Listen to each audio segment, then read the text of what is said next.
Ladies and gentlemen, this is a beautiful birch blue Seiko SBDC165. It's on a strap that has fat bar springs. This strap comes from my Seiko SLA055. Why is it on this? Because I was looking at Google images of the Seiko SLA043, and I noticed it comes on like this waffle, and I said maybe this similar strap that I have will work, and sure enough it works for it. And now this I guess I call it a chocolate bar. It has a home. It has a home. Alright, I'm going to talk about revulsion as it pertains not only to my watch hobby, but just my general growth as a human being.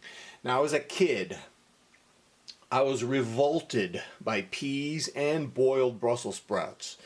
Now, the fact that my parents actually boiled Brussels sprouts, they actually took the time to do that, it made me question their judgment so badly that I just couldn't trust them anymore. If you're making Brussels sprouts, something that tastes that bad, then I can't trust you. Anyone who savors that is something important is missing in their brain. That's how I felt.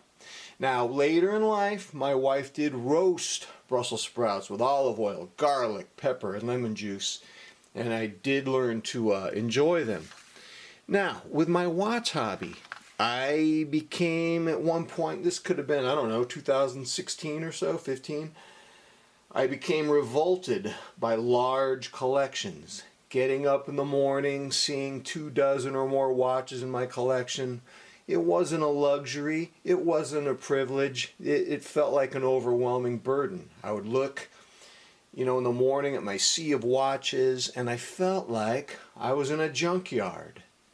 And my job was to pull all the copper out of the machine engines for recycling.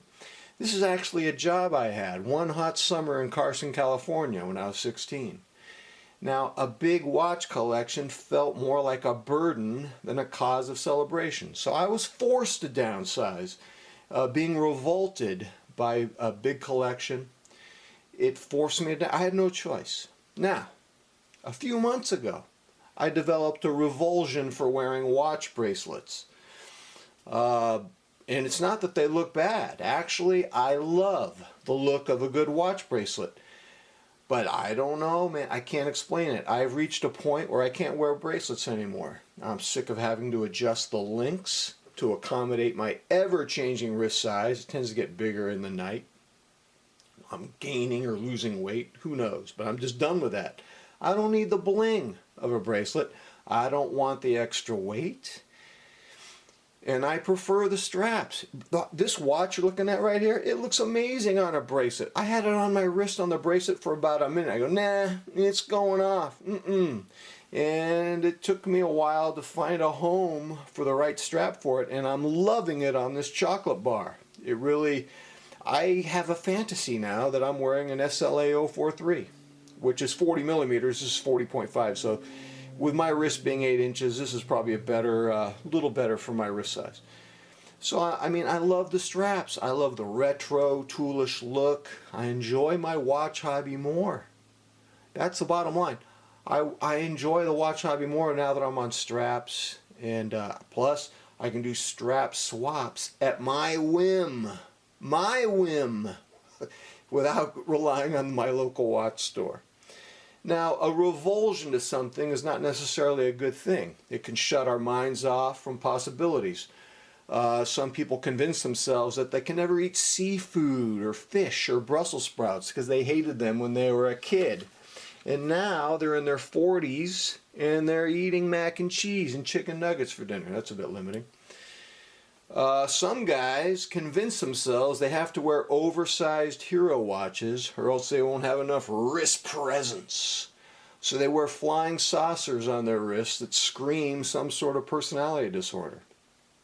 I'm grateful that I weaned myself off big watches, and even though my wrist is almost 8 inches, it's about 7.75, I can enjoy smaller timepieces like the one you're looking at right now. So sometimes a revulsion will open doors to us. My revulsion to watch bracelets opened the door for me to do strap changes and learn to be in control of my own watch hobby. Now I can use my own spring bar tool, and I break them a lot, but I learned where to buy the replacement tips on eBay, so I got that covered. Another quality of revulsions is that they can come abruptly and without warning. And they can be the things that you previously loved. For example, I've always loved going to the gym since I was 12 years old. I was an Olympic weightlifter, a bodybuilder, and I loved the escape, the primal connection to the weights, the emotional catharsis of maxing out, breaking a sweat, getting a pump. And as a teenager, I was a showboater and a screamer. I wanted the world to know I was taking my training to its limits. So while doing heavy cheek curls or heavy squats, you know, I was like the silverback gorilla standing on the mountaintop, beating my chest, letting out my primal screams. And then one day, an older guy took me aside and he said, "Hey, dude, some of the other gym members are not taking kindly. They do not appreciate some arrogant teenage punk acting like he's king of the gym. And it would be in your best interest to turn down the volume." And I'll tell you what, I never screamed again. Never did. Because I didn't want to be on the bad side of a bunch of dudes who could do 500-pound bench press warm-ups in their sleep. So I never screamed again. Now, as much as I love going to the gym, in 2005, at the age of 43, I was in LA Fitness here in Torrance. And I looked around, I saw the people talking, laughing, working out in this casual way that offended me. And I heard some saccharine pop song blaring through the speakers. And I walked out. I walked out of the gym, never went back. I was done. The gym was a revolting place. It was boiled Brussels sprouts. So somehow or other, I got in my head I was going to learn yoga. Now, there's no way I was going to go to a yoga studio. If you know my personality, that's not happening. I am revolted by the tone, the language, the smug, blissful attitude that I've experienced in yoga studios. But I really respect the art of yoga. To me, it's genius. The way yoga is governed by some higher intelligence, and this higher intelligence seems to be the same force that informs martial arts. It's like this supreme knowledge of the body and the way the body moves. And so I studied yoga videos from Rodney Lee, Brian Kest, and I learned how to do high-paced yoga that broke a sweat. It gave me deep satisfaction. And then about 5 years ago, I don't know what happened. I got bit by the kettlebell bug, and I quit yoga. And I kind of regret quitting, but I quit. I just did kettlebell training, and I've been doing kettlebell training for, oh my gosh, 10 years now. But here's the thing, I'm 61, and I notice my body doesn't recover quickly enough from daily kettlebell workouts. So I gotta bring the kettlebell down to 3, and I need to reintroduce yoga. So I'm doing 3 yoga, 3 kettlebell. And I'm really loving the yoga again. And I'm grateful that I'm learning the yoga again, because I was gonna spend $1,500 on a fancy rowing machine. And the more I thought about it, do you really want this ugly medieval contraption in your office, taking up all that office space, and you're doing this repetitive cardio exercise that makes you feel like a lab rat, and then you got to worry about maintenance. And so I'm just really glad I got the yoga back going. So I'm doing yoga again, and now I have a new revulsion. It's my husky 233-pound body. It just feels absurd and laughable for me to be doing yoga with a body of Larry Zonka. Some of you guys might not know Larry Zonka, Miami Dolphins running back. Look him up. Doing yoga, it just makes me want to be skinny. Not a pencil neck geek skinny, but special ops fighter skinny. So I need to get back down to 200. I was 200 in 2018. I need to kill my inner fat man.